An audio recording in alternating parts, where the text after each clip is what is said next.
Doctor, buen día. Buen día, César, ¿qué tal? Muy bien, ¿y usted cómo está? Bien, acá en el hospital, en la cátedra. Muy bien, trabajando, qué bárbaro, qué bueno. Por fin alguien trabaja un lunes, ¿no? No como nosotros que venimos acá solamente a pasar el tiempo.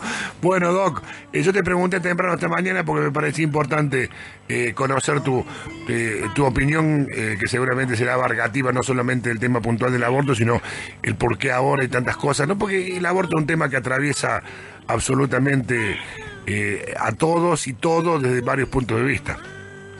Absolutamente, pero creo que lo más valioso podría ser no la opinión de Carlos Pressman, digamos, sino como es un tema que toca lo sanitario, digamos, la Organización Mundial de la Salud tiene muy profundo y serios trabajos, y en el año 2016,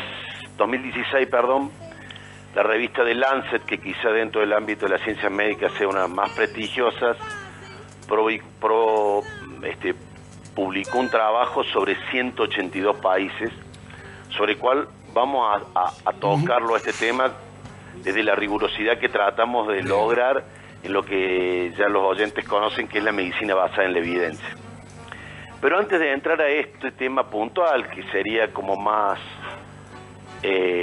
árido y de cifras, yo quería, aprovechando que usted tiene como columnista a Roger Cossa y a la Eugenia Almeida, leer un breve texto que aborda la problemática del aborto.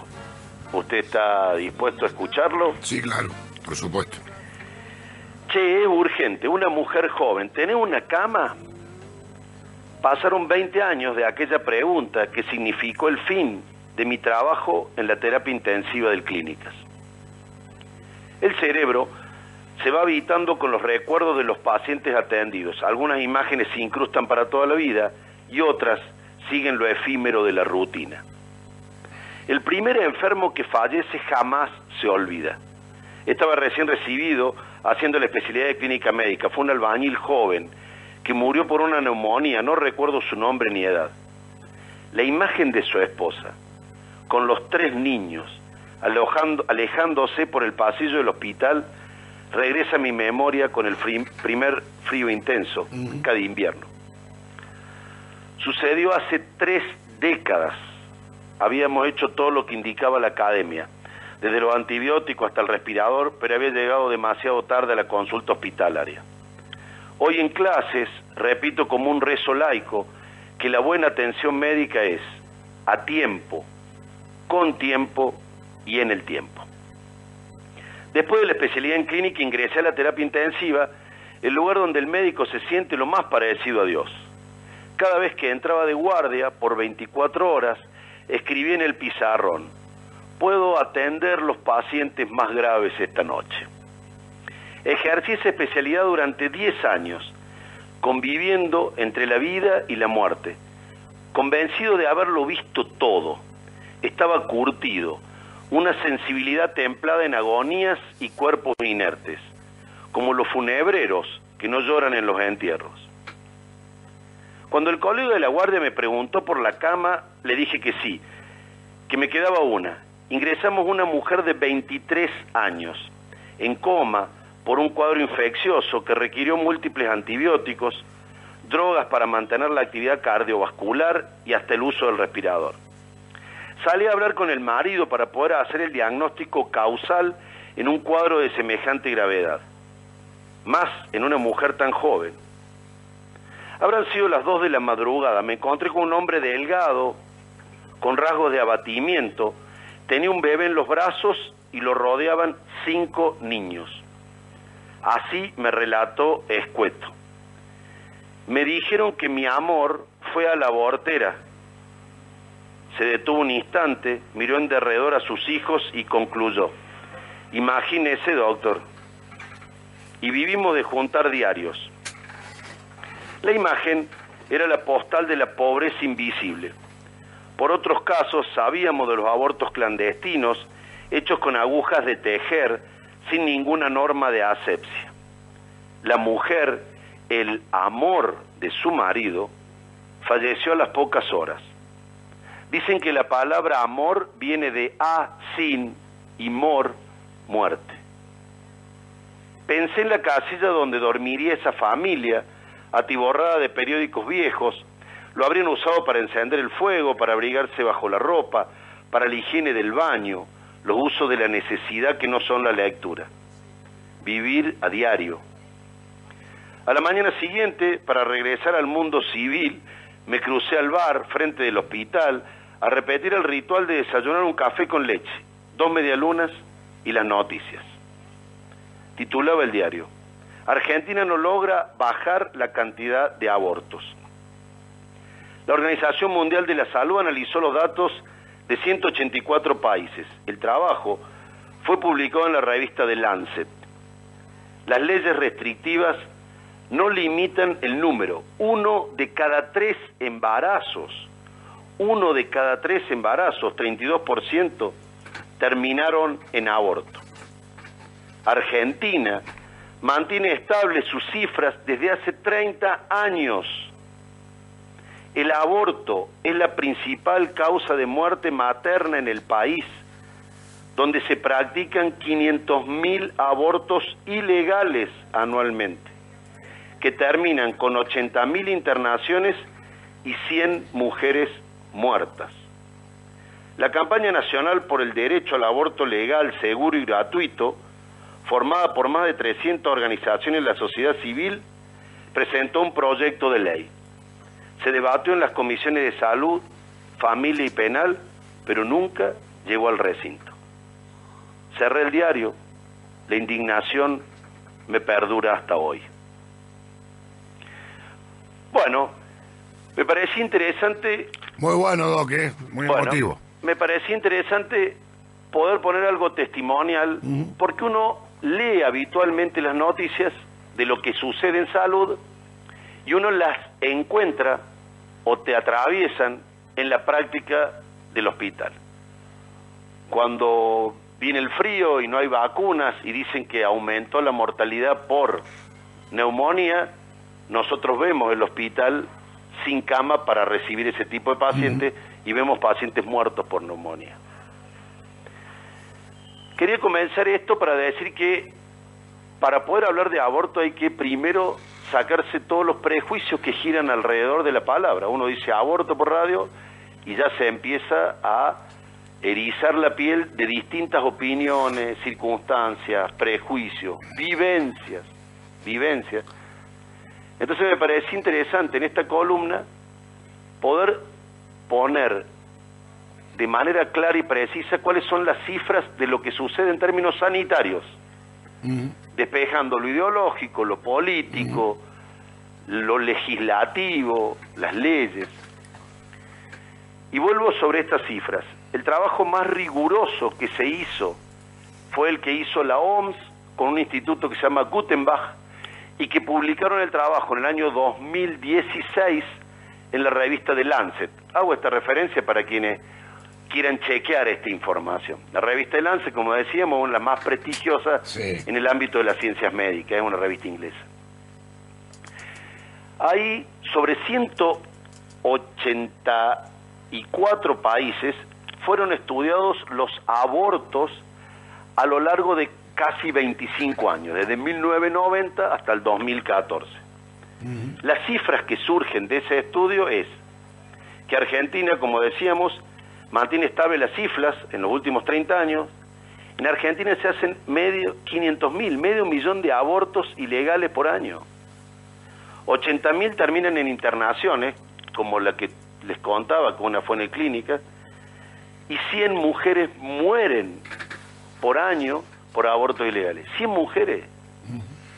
100 mujeres muertas por abortos ilegales.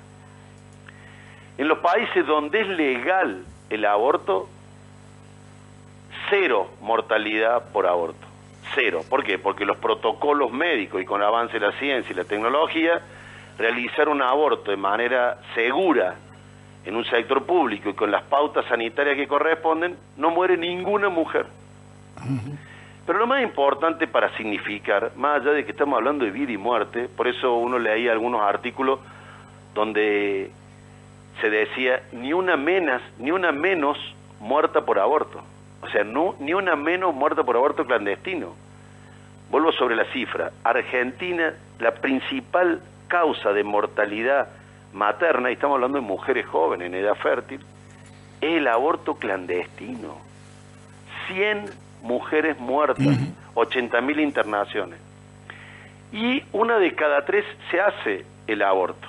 O sea que cuando uno va por la calle y va mirando mujeres, tiene que saber que una de cada 3 se realiza un aborto. O sea, de cada 3 embarazos, 1 termina en aborto. 32%. ¿Dónde se hacen esos abortos? Y si uno tiene las condiciones, en cualquier clínica, institución, servicio. Y si no lo tiene, termina en lugares de sin normas de bioseguridad. Pero ¿a dónde vamos con estas cifras que son verdaderamente contundentes? Que la prohibición y la ilegalidad no disminuye el aborto.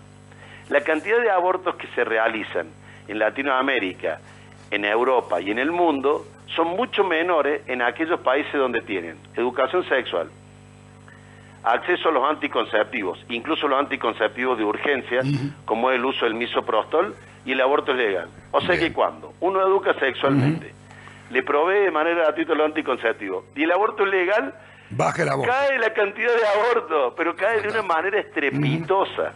Y la mortalidad por esa práctica sanitaria como el legrado es 0. En Argentina, sin educación sexual, sin acceso a los métodos anticonceptivos libres y prohibiendo el aborto, 100 mujeres mueren por año, 80.000 internaciones y se realizan 500.000 abortos por año, y esta cifra se mantuvo estable en los últimos 30 años, cuando en los últimos 30 años el mundo disminuyó la incidencia de infecciones y mortalidad por aborto ilegal. Entonces, desde una medida absolutamente sanitaria y por la vida, uno debiera decir que hay que despenalizar el aborto como una medida sanitaria, como una medida sanitaria. Todos los demás aspectos lo dejamos para quienes se dedican a eso, filósofos, religiosos, Está bien. Es interesantísimo el punto, me encantó el texto con el cual entraste al tema, pero hay una pregunta que supongo que será también de la ética médica, o si tiene la posibilidad de dar una respuesta netamente científica o con comprobación de hechos, que es la siguiente: ¿un embrión es un ser humano? No.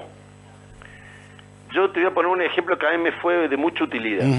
En el mundo, y Argentina forma parte del mundo en este aspecto, se realizan cantidad de trasplantes. Yo trabajé en terapia intensiva y también he participado de operativos de trasplantes, como también fui testigo de muertes por abortos en condiciones clandestinas. ¿Cuándo decimos que un paciente está muerto? Cuando no tiene actividad cerebral. ¿Está bien? ¿Cuándo muere un paciente? Cuando uno hace un electroencefalograma y el trazado da plano. ¿Qué quiere decir? Su cerebro ha muerto. Cuando muere el cerebro, el paciente está muerto. Al estar muerto, podemos sacar los órganos y donar corazón, pulmones, córneas, etcétera. ¿Está bien? Esto puesto en el inicio de la vida, decimos, a las 14 semanas, el embrión no tiene desarrollado el sistema nervioso. No es una vida humana. Como tampoco es vida humana el esperma o un óvulo fecundado, de los cuales hay millones congelados en centros de fertilización asistida. Y el otro ejemplo es, si uno pone un bebé a 30 grados bajo cero, muere. Un embrión sin sistema nervioso no, uno puede tener congelado óvulos y semen por décadas. ¿Está bien? Entonces no es vida para las ciencias médicas esos óvulos fecundados. Por eso hasta las 14 semanas se considera que el aborto o el legrado terapéutico no es criminal, por decirlo de alguna manera. De cualquier manera, hay debates alrededor de esto y hay discusiones, porque también hay discusiones con el trasplante, ¿no? Que no se considera muerto, y hay tratados de bioética y del encarnizamiento terapéutico. Lo que yo creo que no se puede parar es la cultura, digamos. La cultura tiene una imprenta mucho mayor que la legislación, y esta es la prueba más contundente. Uno hace una ley que está prohibido y penalizado hacerse aborto y se hacen 500.000 de abortos por año en la Argentina. Entonces, tarde o temprano, va a tener que reverse la legislatura porque la cultura dice otra cosa. Doc, te tiro una chiquitita para si tenés ganas el lunes que viene. Argentina, después de la reforma constitucional del 94, incorpora a la Constitución la Convención de los Derechos sobre el Niño, que en el propio artículo 2 dice que se entiende por niño a todo ser humano desde el momento de su concepción. Qué pantano jurídico, ¿no? Claro, exactamente. Sí, no quiero meterme en ese tema. Pero además me parece que lo más útil para poder pensar, porque uno cuando hace estas columnas, César, lo que intenta es que podamos pensar, y para poder pensar tenemos que trabajar sobre información fidedigna, verídica, sobre todo en salud. Y en salud la información que hay de la cantidad de abortos, 1 de cada 3 embarazos es aborto en la Argentina y en Córdoba, y 100 muertes anuales deberían hacernos por lo menos reflexionar cómo actuamos como sociedad en la diferencia de género, en los derechos de las mujeres y la despenalización que debe ser hecha tarde o temprano en la Argentina, que es uno de los pocos países donde todavía es punible el aborto, ¿no? Doc, te mando un abrazo. Excelente.